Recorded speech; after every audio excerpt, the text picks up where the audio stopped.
하나님 말씀을 가지고 왔습니다. 조심스럽게 제가 하나님 말씀 앞에 또 이 말씀 앞에 부끄럽고 조심스러우나 또 담대히 하나님 말씀을 선포하도록 하겠습니다. 날이 따뜻해지면서 전국 곳곳에 러닝 대회가 유행하기 시작했습니다. 무슨 러닝 대회에서 대기업이나 아니면 지자체마다 여러 가지 러닝 대회를 주최하고 있습니다. 풀코스를 완주하지 않아도 사람들이 거기에 가기만 하면은 여러 가지 선물을 받을 수도 있고 재밌는 볼거리도 있고 맛있는 먹을거리도 있고 참 재밌습니다. 그래서 사람들이 여기저기 러닝 대회를 참석을 하는데 저도 보시기에는 달리기와 크게 상관이 없어 보이는 몸이나 저도 궁금해서 제가 좋아하는 기업이 있는데 그 기업이 러닝 대회를 연다길래 한번 찾아봤습니다. 언제 하나 보니까 주일 오전 9시, 주일 오전 10시 꼭 주일에 하더라고요. 주일에 재밌는 것을 꼭 하더라고요. 단순 러닝데이만 그렇게 할까요? 학생들이 시험 치는 토익, 토플 시험, 여러 가지 자격증 시험, 나름대로 우리에게 중요하다고 생각되는 시험들은 꼭 주일날 시험을 칩니다. 또 아이들 시험 기간에는 꼭 주일에 특강을 엽니다. 그 특강을 빠지면은 좋은 성적을 받지 못할 것처럼 선생님들이 아주 신신당부하고 협박을 합니다. 너 이번 특강 안 나와봐. 너 저번처럼 그렇게 점수 안 넣으면은 선생님한테 혼날 줄 알아. 신신당부를 합니다. 대소사가 왜 꼭 이렇게 주일 예배 시간과 겹치게 이루어지고 있을까요? 옛날에도 이렇게 주일 예배 시간과 겹치게 이루어졌을까요?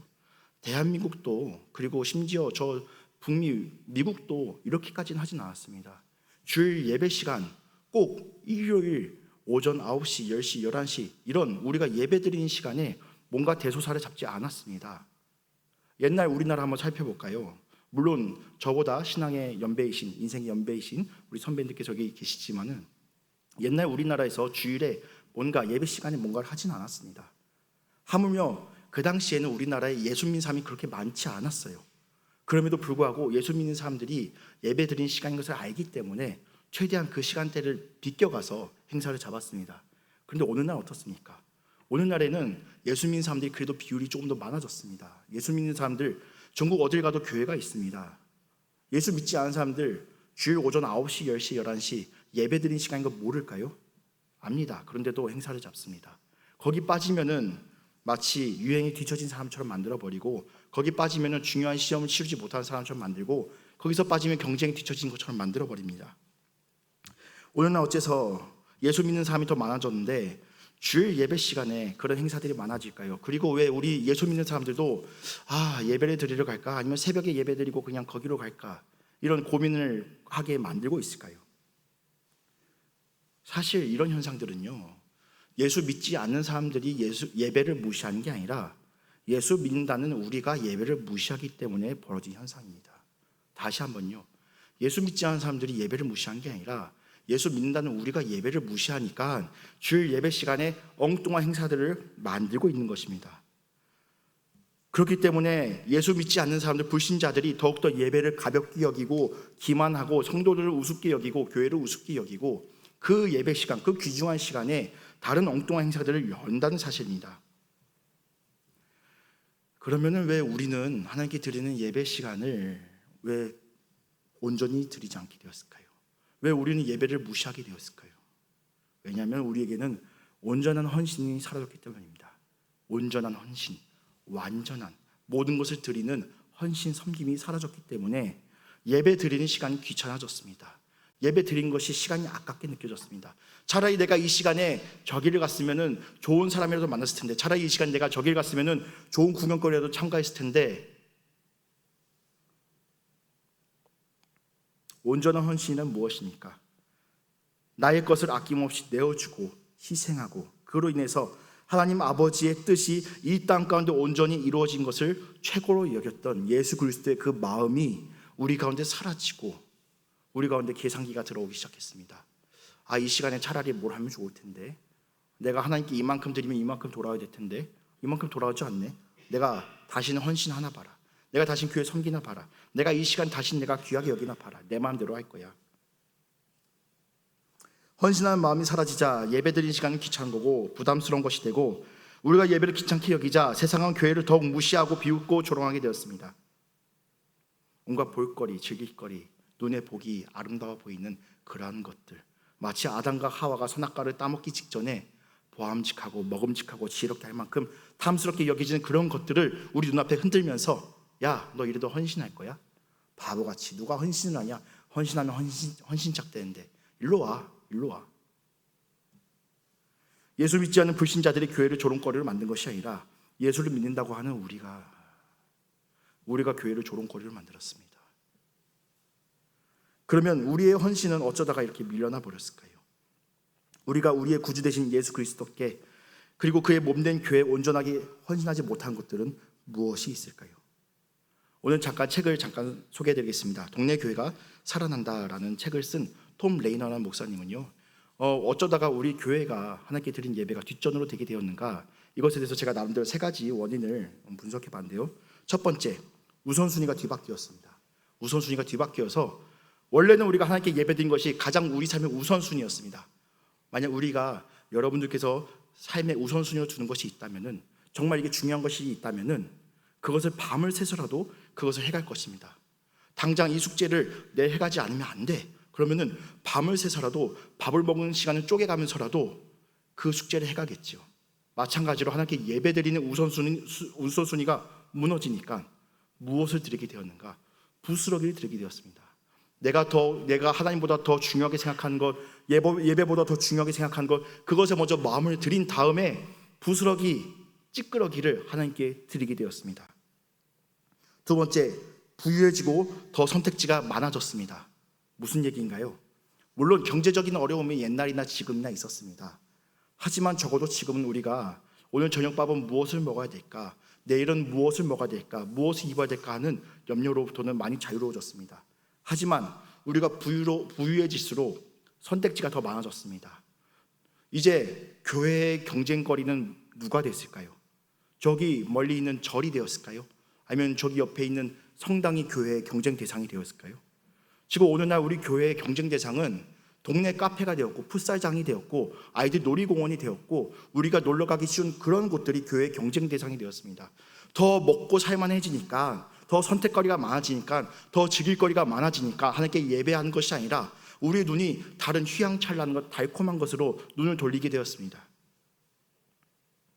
예배 시간은 딱딱하고 지루하고 귀찮은 숙제같이 느껴지는 반면 교회 밖에 나가면은 내 스트레스도 풀 수 있고 내 마음의 힐링을 찾을 수 있고, 아, 저기 가면 더 유익하겠구나. 교회의 경쟁 대상이 동네 카페가 되어버렸다니까요. 교회의 경쟁 대상이 아이들 놀이공원이 되어버렸다니까요. 교회에 앉아있더라도 시계만 자꾸 쳐다봅니다. 아, 예배 빨리 마치고 가야지, 거기 안 늦을 텐데. 오늘 모임 거기 모이기로 했는데 예배 빨리 마쳐야 되는데 오늘따라 말씀이 이렇게 길어지는 거야. 예배가 이렇게 길어지는 거야. 우리들 마음속에는 조급함이 자리합니다. 하나님의 말씀이 우리의 귀와 마음을 채울 자리가 없습니다. 세 번째입니다. 마지막 세 번째는 교회가 세상에 굴복해버렸습니다. 교회가 세상에 굴복해버렸습니다. 교회는 예수 그리스도의 몸된 곳입니다. 또한 교회는 건물이 아니라 예수 그리스도를 나의 주로 시인하고 믿는 사람들이 모인 것이 교회임을 우리는 알고 있고 믿고 고백하고 있습니다. 하지만 앞서 말씀드린 것처럼 우리가 왜 교회에 헌신하지 않는가?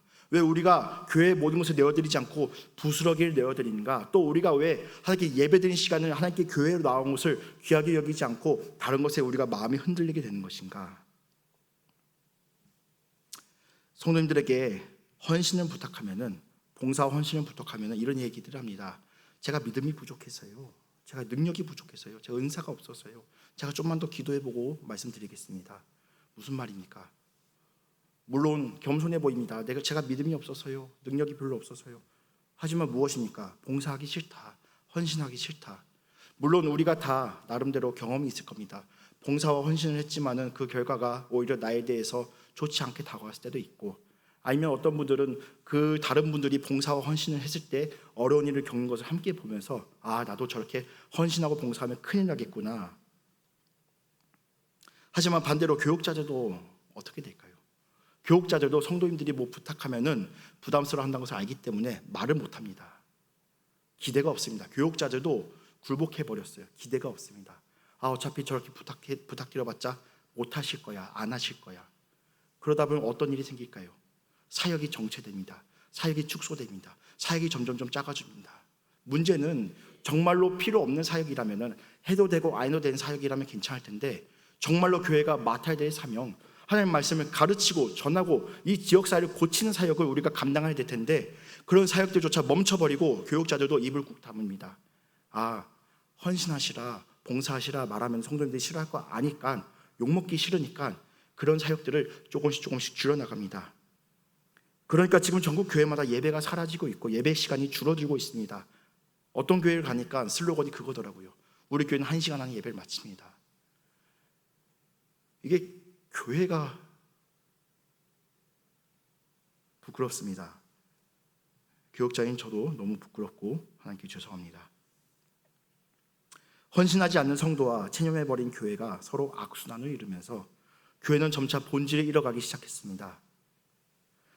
성도들은 마치 교회로 올 때 마트에 온 손님처럼 팔짱 끼고 와서 교회를 평가하기 시작합니다. 이 교회는 뭐가 없네, 이 교회는 뭐가 없네, 저기 옆에 큰 교회 가면 뭐가 있다던데 이 교회는 그게 없네, 평가하기 시작합니다. 내가 이만큼 헌신하고 봉사하면 뭘 얻을 수 있을까? 성도들은 깐깐한 소비자가 되어버렸습니다.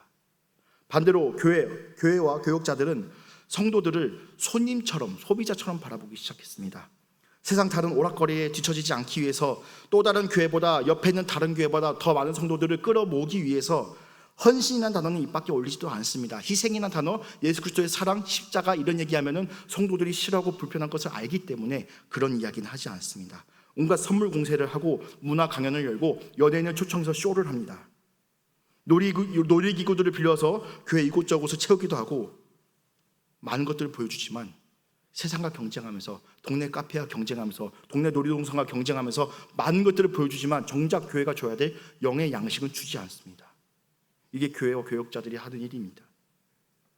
대신 더 많이 와서 더 많이 내놓고 가기를 바랍니다. 복잡한 질문하지 마, 복잡한 얘기하지 마, 헌금만 많이 내, 머릿수만 잘 채우면 됐지. 헌신이라는 단어는 이제 광신도들, 미친놈들의 전형물이 되었습니다. 성도도 교육자도 미친 사람처럼 보이고 싶지 않습니다. 광신도처럼 보이고 싶지 않습니다. 그저 적당하게, 깔끔하게, 스마트하게 우리 사이는 딱 여기까지만 지키자. 헌신이라는 단어, 헌신하면은 너 교회에서 버림받아. 헌신하지 마, 사람들이 부담스러워해. 헌신하지 마, 그거 민폐야. 헌신이 사라지니까 교회에 무슨 일이 벌어졌는가? 온전한 희생이 없습니다. 온전한 헌신이 없습니다. 온전한 사랑이 없습니다. 껍데기 같은 사랑이란 말만 내뱉습니다. 사랑합니다, 사랑합니다. 희생하지 않는데 그것이 무슨 사랑입니까? 내가 손해보기 싫어하는데 그것이 무슨 사랑입니까? 내가 줄 수 있는 만큼만 내 부스러기 주는 것이 무슨 사랑입니까?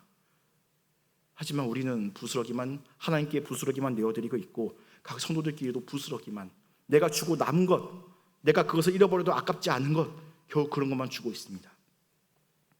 그렇기 때문에 오늘 본문 말씀은 우리를 너무 부끄럽게 만듭니다. 우리가 읽은 이 사도행전 26장 말씀 보면은 이 우리의 믿음의 선배 사도 바울에게 너무도 부끄럽습니다. 사도 바울이 지금 어떤 상황 가운데 있는가? 사도 바울은 지금 손과 발 온몸이 묶인 채로 법정 가운데 나와 있습니다. 법정에 나와서 죄인처럼 이놈 들어라, 이 죄인놈아, 네가 죄가 많도다. 법정 가운데 나와 있습니다. 바울이 지금 묶여 있는가? 법정 가운데 왜 이렇게 나와 있는가? 우리가 아시다시피 바울은 원래 어떤 사람이었습니까? 교회를 핍박하고 그리스도를 박해했던 그런 나쁜 사람이었습니다. 하지만 예수 그리스도를 만난 뒤로 완전히 변화되어서 예수 그리스도께서 우리에게 행하신 것 그대로 따라갔던 참 사도였습니다. 예수 그리스도의 종으로서 예수 그리스도의 말씀을 선포하고 예수 그리스도의 몸된 교회를 세우는 사람이 바로 사도 바울이었습니다. 바울은 말 그대로 예수 그리스도께 모든 것을 내어 바치는 헌신의 사람이었습니다. 하지만 헌신, 모든 것을 다 내어드린 결과가 무엇인가? 지금 죄인처럼 손발이 묶여서 내 이놈 법정 앞에 묶여 있습니다. 사람들은 바울을 오히려 의심했습니다. 너 정말 예수 그리스도의 종이 맞냐? 너 사도가 맞긴 맞냐? 사람들은 그를 의심하고 미친놈 취급하고 때리고 욕하고 가두고 지금은 법정 앞에 나와 있습니다. 이 법정 앞에 나와서 죽을까 살까를 논의하고 있습니다. 바울은 심지어 자신이 이 말씀 가운데 고백했던 것처럼 육체에 가시가 있어서 육신이 건강한 게 아니라 당장이라도 집에서 쉬고 누워 있어야지 괜찮을까 말까 한 사람인데 하나님께서는 바울을 계속 괴로운 곳으로 이끌고 가십니다. 아니, 하나님께 헌신했더니, 하나님께 다 갖다 바쳤더니 왜 바울에게는 이런 일이 벌어지고 있을까? 왜 하나님께서는 바울을 더 험한 길로, 더 괴로운 길로 걷게 하실까? 예수한테 미쳐서, 예수를 사랑해서 자기가 가진 것들을 배설물과 같이 여겼던 바울에게 왜 이런 일이 벌어질까? 세상에 이런 일이 어디 있습니까? 하다못해 조그만 꼬맹이라 할지라도 내가 잘해주고 아이고 이쁘다 사랑해주면은, 내가 조금이라도 봉사해주면은 자기 주머니에 있던 알사탕이라도 꺼내서 주는 게 세상의 이치 같은데, 저 높고 높으신 하나님의 뜻대로 살았는데, 하나님의 말씀대로 하나님께서 원하신 것을 따르며 살았는데, 모든 것을 다 바쳐서 헌신했는데 바울은 지금 어떻게 됐는가? 지금 매를 맞고 죽임당할 뻔하고 심지어는 지금 생사를 논하는 법정 앞에 서 있습니다. 바울은 억울하지 않았을까요? 바울은 그래도 나름대로 스펙이 괜찮은 사람이었습니다. 바리새인 중에 바리새인이다. 내가 가말리아 문화생이다. 만약 바울이 조그만 구멍가게라도 열면은 그 가게는 먹고 살만했을 겁니다. 하지만 바울은 지금 그런 것들을 아끼지 않고 다 하나님께 내어드렸습니다. 다 헌신하였습니다. 바울이 담대히 하나님께 헌신하며 하나님의 말씀을 선포하고 있을 때 하나님께서 그를 지켜 보호하신 것이 아니라 무슨 일이 벌어졌는가? 유대인들이 우르르 닥쳐서 그를 마치 도둑놈 잡아가듯이 우르르 끌고 갔습니다. 천부장 앞에 내다 던지고 공회 앞에 내다 던지고, 이놈이 지금 우리에게 죽을 죄를 지었소, 이놈을 당장 벌하시오라고 소리칩니다. 그러면 바울이 지금 무슨 죄목으로 공회에 왔을까? 무슨 죄목으로 법정에 잡혀왔을까? 바울의 죄목은 다음과 같습니다. 네가 감히 율법을 모독하고 성전을 더럽혔도다. 하나님의 율법을 모독하고 성전을 더럽혔도다. 어디서 많이 들은 죄목이 아닙니까? 예수 그리스도께서 공회에 넘겨질 때 하나님의 율법을 없애려 하고 이 성전을 무너뜨리려 한도다. 스데반 집사가 돌에 맞기 전에도 하나님의 율법을 무시하고 성전을 무너뜨리려 한도다. 성전을 더럽힌도다. 바울도 지금 똑같은 죄목으로 끌려왔습니다. 하나님의 율법을 무시하고 성전을 더럽힌도다. 바울이 지금 살아남으려면 어떻게 해야 될까요? 유대인 놈들이 얼마나 끔찍하냐면요, 바울을 잡아 넘긴 다음에 매복하고 있습니다. 저기 저놈이 이렇게 보고 있다가 우리가 몰래 암살해서 죽이자. 아주 끔찍하고 치밀한 녀석들입니다. 그러면은 여러분이 같으면 어떻게 하시겠습니까? 내가 당장 여기 감옥에 계속 가만히 있으면은 어디 이상한 사람을 보내서 나를 당장 죽이려고 할 것입니다. 어떻게 해야 될까요? 당장 여기서 벗어나게 되겠죠.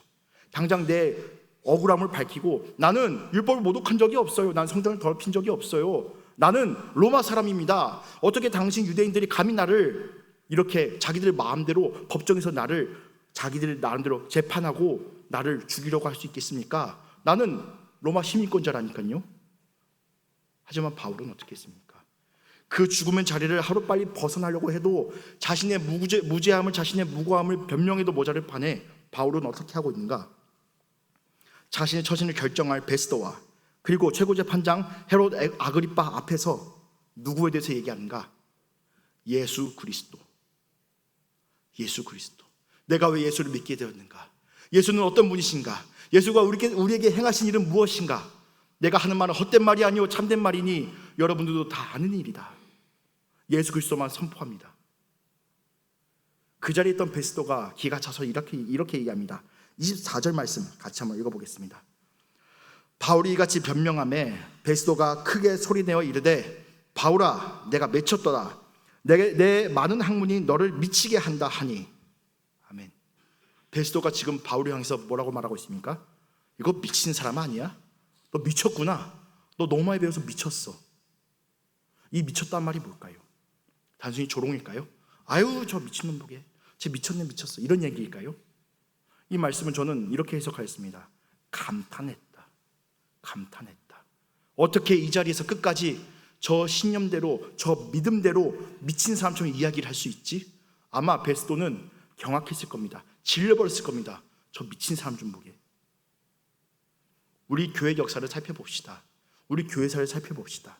언제 예수 그리스도의 몸된 교회가 가장 부흥하고 성장했는지, 교회가 정치인들과 어깨 동무를 하면서 세상에 자신들의 어떤 의견을 피력할 때 이 교회가 영향력을 갖고 부흥하였습니까? 그러지 않았습니다. 우리 교회는 성도가 이렇게 많다, 우리 개신교회는 성도가 이렇게 많다, 자신들의 덩치를 과시하면서 우리들의 위협을 세상에 드러내 보였을 때 자신들의 이빨을 세상에 드러내 보였을 때 교회가 영향력을 가졌습니까? 그렇지 않았습니다.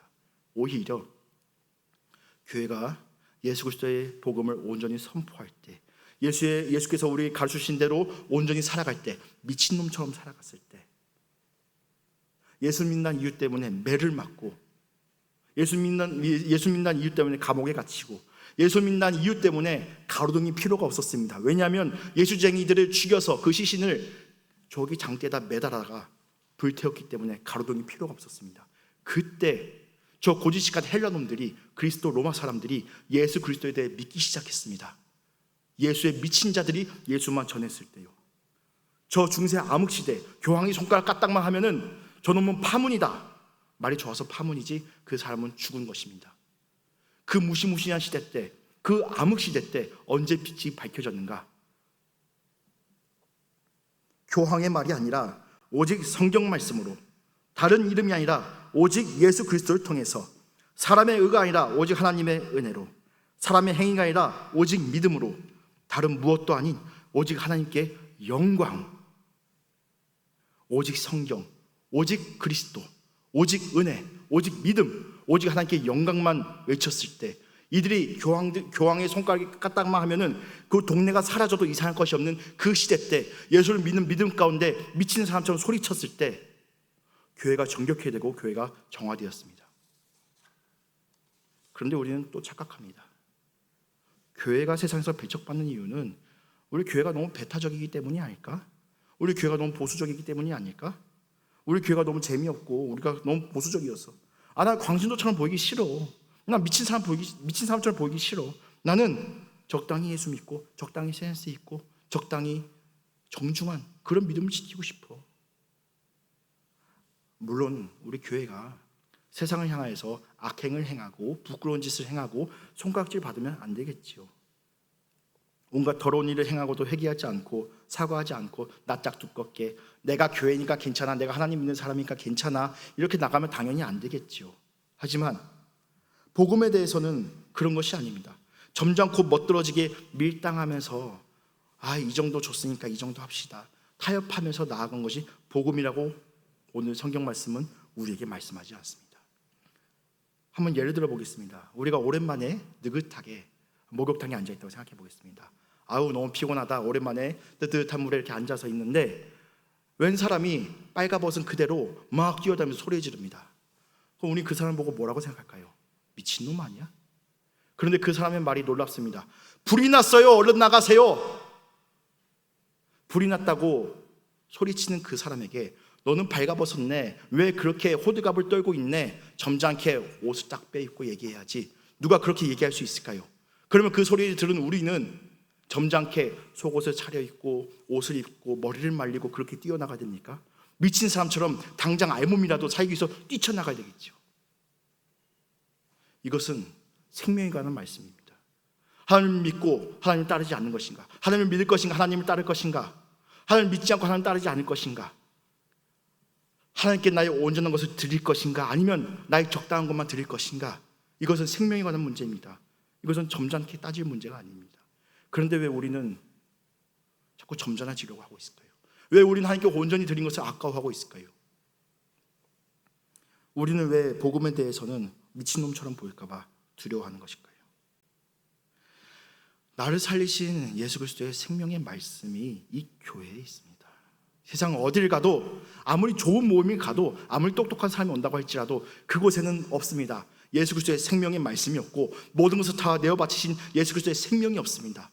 이 교회만 예수 그리스도의 생명이 있고 예수 그리스도의 생명의 말씀이 있는데 왜 우리는 점잖게 부끄러워할까요?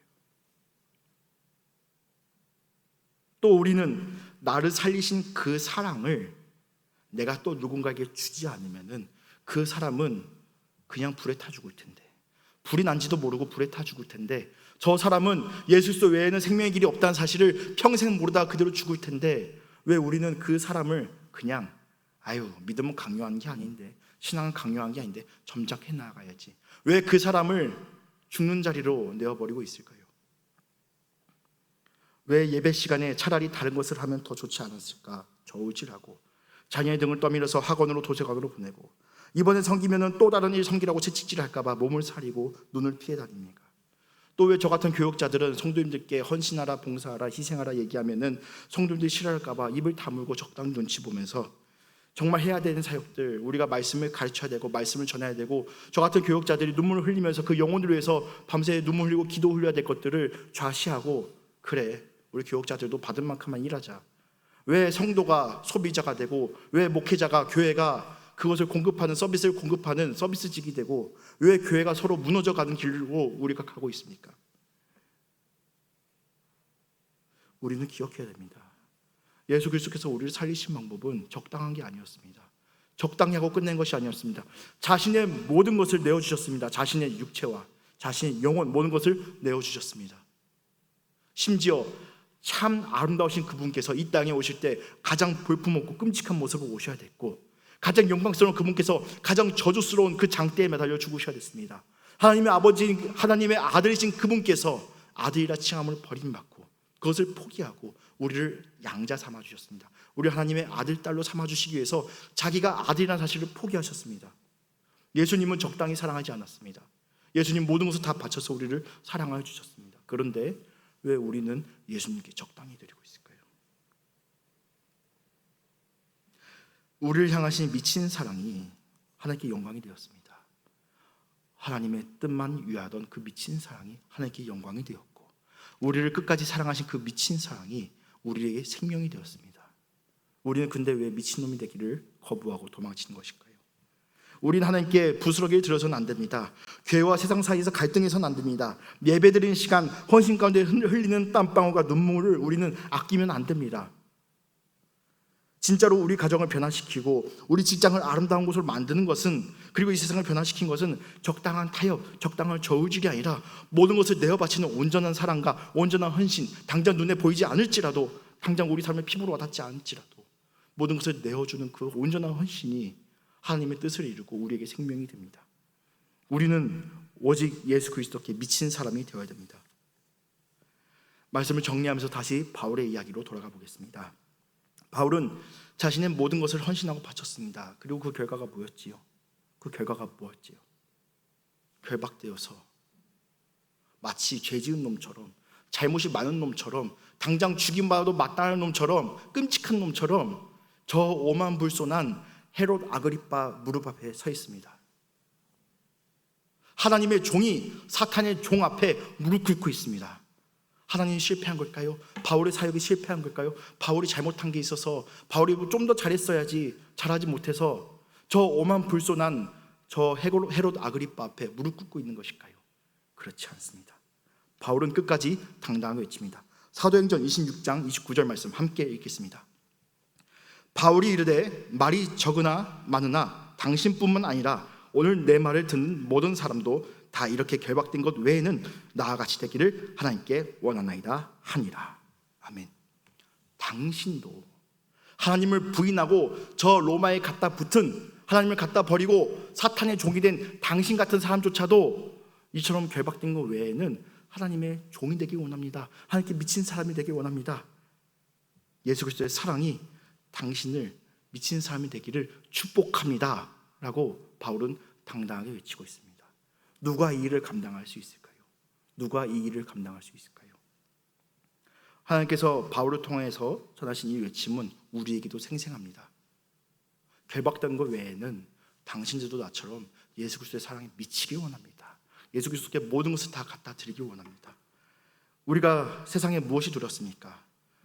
무엇이 우리를 살리신 예수 그리스도보다 크길래, 무엇이 우리를 위해 전부 내어주신 예수 그리스도보다 아깝길래 우리는 교회를 뒷전으로 여기고 있습니까? 혹시 예수 믿는 것 때문에 미친 사람 취급을 당하십니까? 이것은 우리에게 훈장입니다. 자기가 사랑하는 분야에만 미친 사람들, 세상에 이런 사람들한테 상을 줍니다. 미친 사람처럼 침을 지지질 흘리고 갑자기 울라 그러면 우는 사람에게 멋진 배우라고 상을 줍니다. 자신이 미친 분야에 열심히 공부해서 자신의 처자식까지 버려가면서 공부한 사람에게 당신들은 놀라운 학술적인 성과를 내놓았다고 훌륭한 상을 줍니다. 그러면 예수에게 미친 사람에게 하나님께서는 얼마나 큰 영광과 큰 상을 주시겠습니까? 하나님은 우리에게 항상 더 많은 것을 요구하십니다. 예수를 깊이 믿으면, 예수를 알면 알수록 느껴지실 겁니다. 왜 하나님께서는 내게 더 많은 헌신을 요구하시지? 내가 이만큼 드렸으면 다 드린 것 같은데 더 드리라고 하시네, 더 바치라고 하시네. 아유 하나님, 난 못하겠어요. 하지만 헌신은 손해가 아닙니다. 우리가 하나님께 더욱 드리면 드릴수록 하나님께서는 더욱 많이 받으십니다. 앞에 PPT 스루슴 코르다 잠깐 보여주면 감사하겠습니다. 네, 스루슴 코르다. 스루슴 코르다라는 말은 무슨 뜻이냐면요, 나의 마음을 하나님께 다 드높여 드린다라는 말입니다. 우리는 연약합니다. 미천한 삶입니다. 사실 사람들 앞에서 나 이렇게 멋있는 사람이야 라고 자랑할 만큼 대단한 삶이 아닙니다. 그런데 예수께 미쳐서 살아가면은 나의 이 연약한 삶조차도 하나님께서 기뻐 받아주신대요. 나의 모든 것을 하나님께 올려드립니다. 나의 예배를 하나님께 드립니다. 나의 말과 나의 모든 행동 하나님께 올려드립니다. 하나님, 나의 삶을, 나의 예배를 기뻐 받아주시옵소서. 스루슨 코르다. 나의 마음을 드높여 하나님께. 이것이 얼마나 영광입니까? 남들 앞에 부끄러운 것조차 하나님께서는 알고 예쁘구나, 알고 잘했다. 온전한 헌신 하나님께 드리며 이것을 부담이 아니라 감사와 기쁨으로 나아가시는 저와 여러분 되시길, 또한 우리 향기로운 교회가 참 하나님께서 본질적으로 기뻐하시고 본질적으로 사용하시는 그런 교회가 되기를 예수님의 이름으로 축복합니다. 기도하겠습니다. 하나님 아버지 감사합니다. 우리가 다시 부끄럽습니다. 왜 우리는 또 상처받을까 봐 두려울까요? 왜 우리는 또 손해볼까 봐 두려울까요? 왜 우리는 하나님의 말씀을 믿는다고 하면서, 하나님을 사랑한다고 하면서 왜 우리의 부스러기를 갖다 드리고, 왜 우리가 쓰고 남은 것을 갖다 드리고, 왜 우리는 하나님 앞에 여전히 그렇게 나아갈까요? 나를 살리신 예수 그리스도께서는 나에게 모든 것을 주셨는데, 온전한 헌신을 나에게 주셨는데, 나는 왜 온전히 헌신한 것을 두려워하고 부담스러워하고 멀리할까요? 하나님, 이 시간 우리의 삶을 하나님께 올려드리기 원합니다. 나의 마음을 드높여 하나님께 드리기 원합니다. 주여, 내가 주의 사랑 가운데 미치기 원합니다. 내가 다른 것을 사랑한 게 아니라 내 구주 되신 예수 그리스도, 나를 살리시고 나와 함께 계시며 나를 인도하시는 예수 그리스도께 온전히 미치며 예수를 온전히 사랑하기 원합니다. 모든 것 감사드렸고 살아계신 예수님의 이름으로 기도합니다.